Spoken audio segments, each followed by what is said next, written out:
We've got this heated debate over socialism versus capitalism, and it's certainly mounting to what we believe is its highest levels in decades.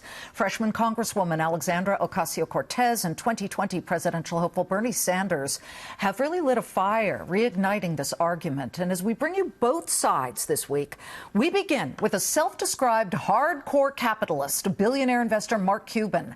I had a one-on-one with him and began by asking him what his first reaction was to this brewing dragon battle as it appears to suddenly be rearing its head again. Obviously, I'm a hardcore capitalist and have been my entire life, a big proponent of business.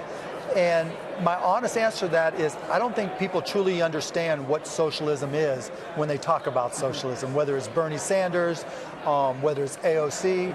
I think they recognize that it's a trigger word.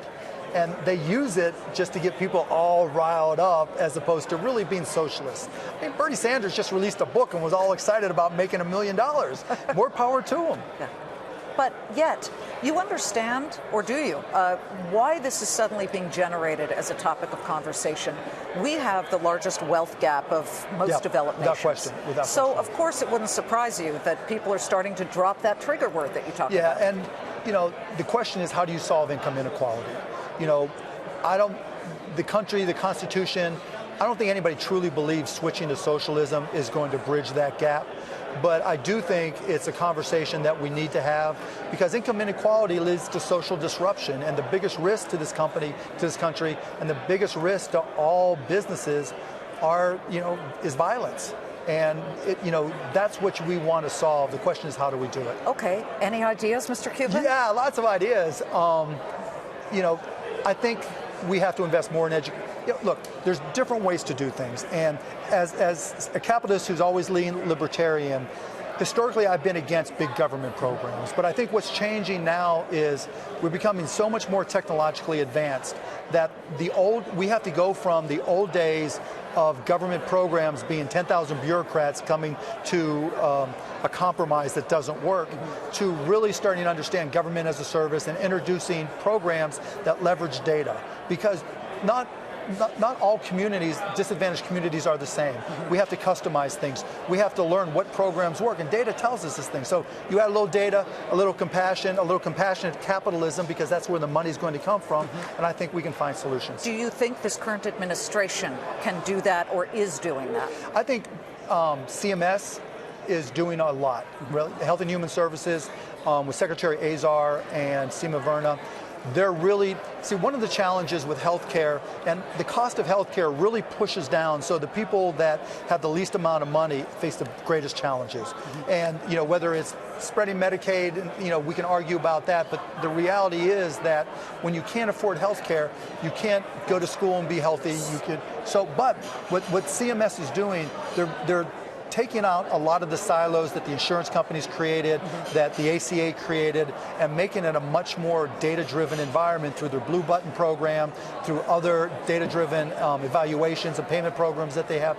And I think it's not something that changes healthcare for disadvantaged populations tomorrow, but it's the right first step.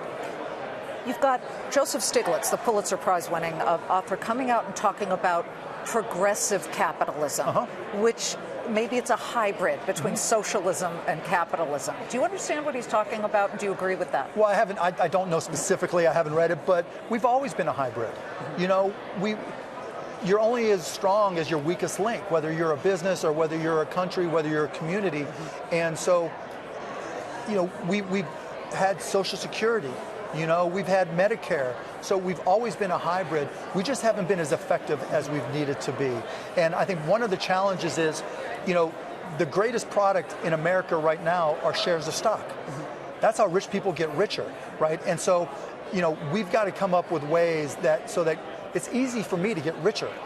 It's harder for somebody that works for me and I'm trying to raise wages in my company so everybody's making at least $15, but it's harder for me, even when I share equity, to bring them up in a way that they can truly prosper. Earlier this month, I spoke with Warren Buffett in Omaha, Nebraska, and during his shareholder meeting, he looked at the audience and said, "I'm a card-carrying capitalist." Amen. Yeah. I had lunch with Warren this week, actually. We went to Dairy Queen, and he got his cherry Cokes, I got my Blizzard. And yes, I mean, I'm a card-carrying capitalist too, but Warren will be the first to tell you that he loves an earned income tax credit, right? Yes. So he wants to bring the bottom up, because the instability at the bottom, and they're the greatest consumers. They, the people that make the least amount of money spend the greatest percentage of their income. And so I think it's incumbent upon capitalists like me to pay attention. Look, in any business, you have to look at the short term and the long term, right? And as someone who's wealthy, as someone who is looking to benefit the company, every capitalist has got to do the same thing. We've got to say, look, if we at the top make a little bit less and we help those at the bottom more, capitalism gets stronger. And it's not socialism, it's stronger and smarter and better capitalism. And I think it's incumbent on us. Look, that's what capitalism is all about. The people who have busted their ass and worked their way to the top came up with better ideas, and that's how they became rich, that's how they became successful. And it doesn't stop when it comes time to help other people that are less fortunate. And those folks in my position, folks, a little bit richer, a little bit less wealthy, we have got to take those steps to recognize if we don't do it, the socialists could win. Mark Cuban, President 20, whatever. Stay tuned.